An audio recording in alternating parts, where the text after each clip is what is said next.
ప్రియమైనటువంటి దేవుని బిడ్డలారా,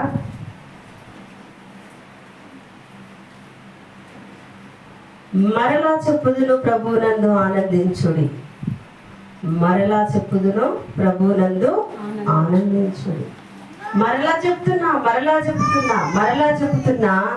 ప్రభువునందు ఆనందించాలి. పౌలు గారు చెప్తా ఉన్నారు. ప్రియమైన దేవుని బిడ్డలారా, మనము అనేకమైన ప్రదేశాలలో మనము ఆనందిస్తూ ఉంటాం. అనేకమైనటువంటి అనేక మంది స్నేహితులతో ఆనందిస్తూ ఉంటాం. మనము మన బంధువులు కలిసినప్పుడు ఎంతో సంతోషాన్ని అనుభవిస్తూ ఉంటాం. మనము అనుకున్న స్థలానికి వెళ్ళినప్పుడు మనము బంధువులతో మనం ఆనందిస్తాము. కానీ ప్రియమైన దేవుని బిడ్డలారా, ఈరోజు మనము కేరితువాగు అనుభవాన్ని తెలుసుకున్నాం. దేవుడు మనతో ఈ చివరి దినముల ఉపవాస ప్రార్థనలో మాట్లాడుతూ ఉన్నారు. ఎవరము కూడా మనము, ప్రియమైన దేవుని బిడ్డలారా, నేను చాలాసార్లు చెప్పినాను, వినండి, వాక్యమును వినాలి. మీకు తెలుసా, కాలేబు నిండు వృద్ధాప్యంలో కూడా దేవునికి లోబడ్డాడు. హానోకు పిల్లలను కంటూ పెద్దవాళ్ళను చేస్తూ కూడా దేవునితో నడిచినాడు. మనము ఇహపరమైన పనులు, ఈలోకపరమైన పనులు చేస్తూ ఉన్నప్పుడు మనకు మన శరీరంలో లేని సత్తువను తెచ్చుకొని పని చేస్తాం. అవునా?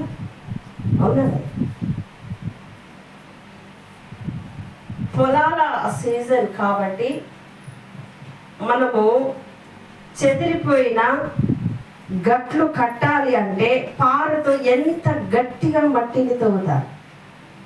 అవునా? నీ పూర్ణ మనసుతో, నీ పూర్ణ బలముతో, నీ పూర్ణ శక్తితో దేవుణ్ణి ఆరాధించదు. ఎందుకయ్యా నా జీవితంలో ఆశీర్వాదం లేదు అనుకుంటాం. ఎందుకయ్యా నా జీవితంలో దీవెన లేదు అనుకుంటాం. ఎందుకయ్యా నాకు ఇన్ని బలహీనతలు అనుకుంటాం.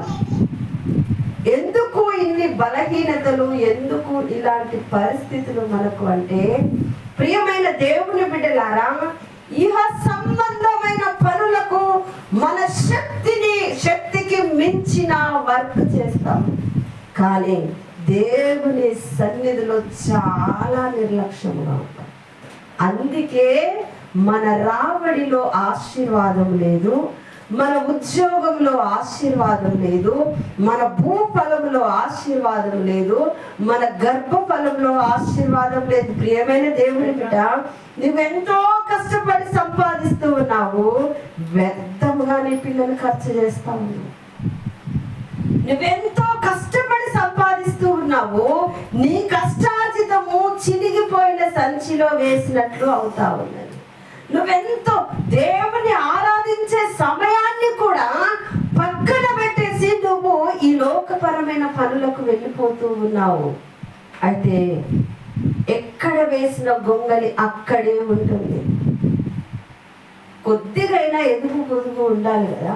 ఆధ్యాత్మిక జీవితమైన, కుటుంబపరమైన జీవితమైన మనలో అభివృద్ధి లేదు అనంటే, మనం దేవుని సన్నిధిలో ప్రార్థించినట్లు, మనం ఆరాధించినట్లు, పాడినట్లు, చదివినట్లు, ప్రార్థించినట్లు యాక్టింగ్ చేస్తున్నాం. ప్రియమైన దేవుని బిడ్డ, అది మనకు ఆశీర్వాదము కాదు.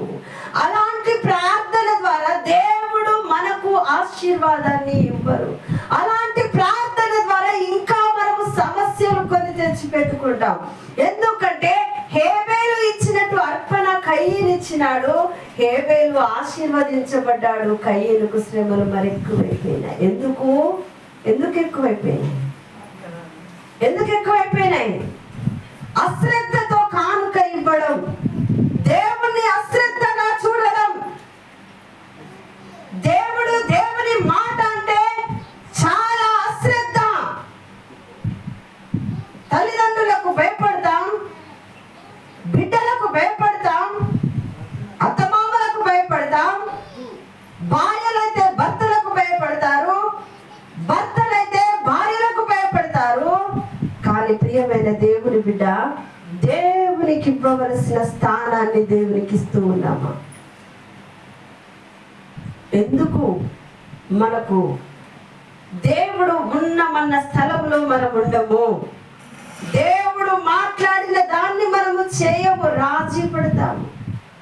దేవుడు ఏదైతే మనకు చేయడానికి ఆజ్ఞలు పంపిస్తూ ఉంటారో దానిని మనము చేయకుండా మనం సొంత ఆలోచనలు చేస్తూ ఉంటాం, సొంత ప్రయత్నాలు చేస్తూ ఉంటాం. అందుకే కయ్యను బయటికి వెళ్ళగొట్టబడ్డాడు. ఏది ముట్టుకున్నా కయ్యనుకు ఆశీర్వాదాన్ని ఇవ్వలేదు.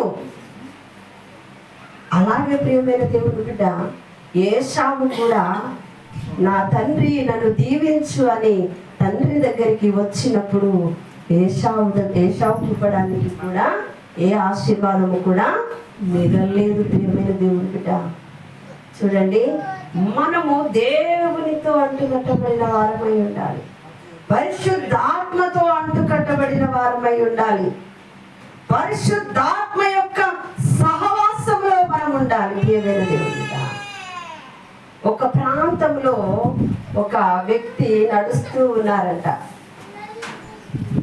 అదే ప్రాంతం అంటే పార్షియా ప్రాంతము. అక్కడ ఒక కథ మాత్రమే, ఇది గ్రహించండి ప్రియమైన దేవుని బిడ్డలారా. మన ఆధ్యాత్మిక జీవితానికి ఒక గొప్ప హెచ్చరిక. అయితే ఒక వ్యక్తి ఆడ నడుస్తూ ఉంటే మట్టి ముద్దలో నుండి మధురమైనటువంటి వాసన వస్తూ ఉన్నదంట, మధురమైన వాసన వస్తూ ఉన్నదట ఆ మట్టి ముద్దలో నుండి. అయితే ఈ వ్యక్తి అక్కడి నుండి చూస్తా ఉన్నాడు, ఈ వాసన ఎక్కడిది, ఈ వాసన ఎక్కడిది అని చూస్తూ ఉన్నప్పుడు అక్కడి నుంచి పరిమళ సుగంధ సువాసన, ఇదిగో అందాల ఉద్యానవనము మీద విసురుతున్న సువాసన లాగా ఆ సువాసన ఆ యొక్క వ్యక్తి అనుభవిస్తున్నప్పుడు ఆ మట్టి ముద్ద దగ్గరికి వెళ్ళి ఆ వ్యక్తి అడుగుతా ఉన్నాడు, నీవు ఇంత వాసన ఇస్తూ ఉన్నావు, మట్టివే కదా, ఇంత వాసన ఎక్కడి నుండి వచ్చింది నీలోనికి అని ఆ వ్యక్తి ఆ మట్టి ముద్దను అడుగుతా ఉన్నాడు.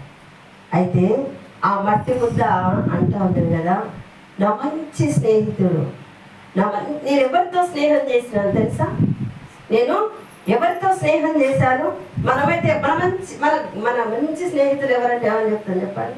మనము కనుక మన బెస్ట్ ఫ్రెండ్ ఎవరని అడిగితే ఏమని చెప్తాం? ఈ లోకంలో ఎవరైతే ఉంటారో వాళ్ళని నా బెస్ట్ ఫ్రెండ్ అంటాం.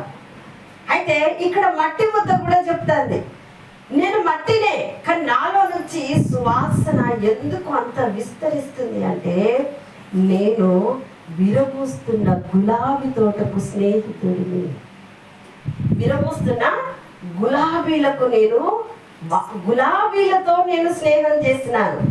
అందుకే ఆ గులాబీ వాసన అంతా కూడా నాకు పట్టేసింది. ఏమని చెప్తా ఉన్నది ఆ మట్టి ముద్ద? ఆ గులాబీ వాసన మొత్తం కూడా నాలో ఇమిడిపోయినది, అందుకే నాలో నుండి సుగంధ వాసన బయటికి వస్తాను, నాలో నుండి మంచి పరిమళపు వాసన నాలో నుండి వెదజల్లబడతాను. ప్రియమైన దేవుని బిడ్డ, మన స్నేహము యేసుక్రీస్తు ప్రభు వారితో అంటు కట్టబడి ఉంటే, పరిశుద్ధాత్మతో అంటు కట్టబడి ఉంటే మనలో నుండి క్రీస్తు సువాసన బయటికి వ్యాపిస్తూ ఉంటాయి. కానీ ఈ లోక స్నేహము, అందుకే పౌలు గారు ఏమంటా ఉన్నాడు, దేవా ఈ లోకమును స్నేహించి వెళ్ళిపోయినాడు, నాకు చాలా దుఃఖమును కలిగించినాడు. ఏమంటా ఉన్నాడు? దేవా నాతో ఉన్నాడు. ప్రియమైన దేవుని బిడ్డలారా, నాతో ఉన్నాడు, నాలో. ఈరోజు సంఘము ఎందుకు ఇంత నిర్జీవంగా ఉన్నది చెప్పండి? ఎందుకు ఇలా ఉన్నది చెప్పండి? ఈ లోక స్నేహాన్ని, దేవుని యొక్క ప్రేమను తగ్గించుకొని ఈ లోక స్నేహంలోనికి, ఈ లోక పద్ధతుల్లోనికి వెళ్ళిపోయిన స్థితిలో ఉన్నది. కాబట్టి ఈరోజు ఇలాగ నిర్జీవంగా జ్ఞాపకం చేసుకోనండి. నిజంగా ఆ చిన్న కథ చదివినప్పుడు నా హృదయంలో అయితే ఒక పక్కన బాధ, ఒక పక్కన సంతోషం. నిజంగా నాలో నుండి క్రీస్తు ప్రేమ బయటికి వెళ్తే నిజంగా ప్రభా నేను నీతో స్నేహం చేసినదా. ఒకవేళ ఆ శ్వాసనే బయటికి వెళ్ళకపోతే నేను తేమాలంటున్నాను, నిన్ను బాధ పెడుతూ ఉన్నాను, నిన్ను దుఃఖ పెడుతూ ఉన్నాను. ఈ లోక స్నేహాలను భలేగా వర్ణిస్తూ ఉంటాను.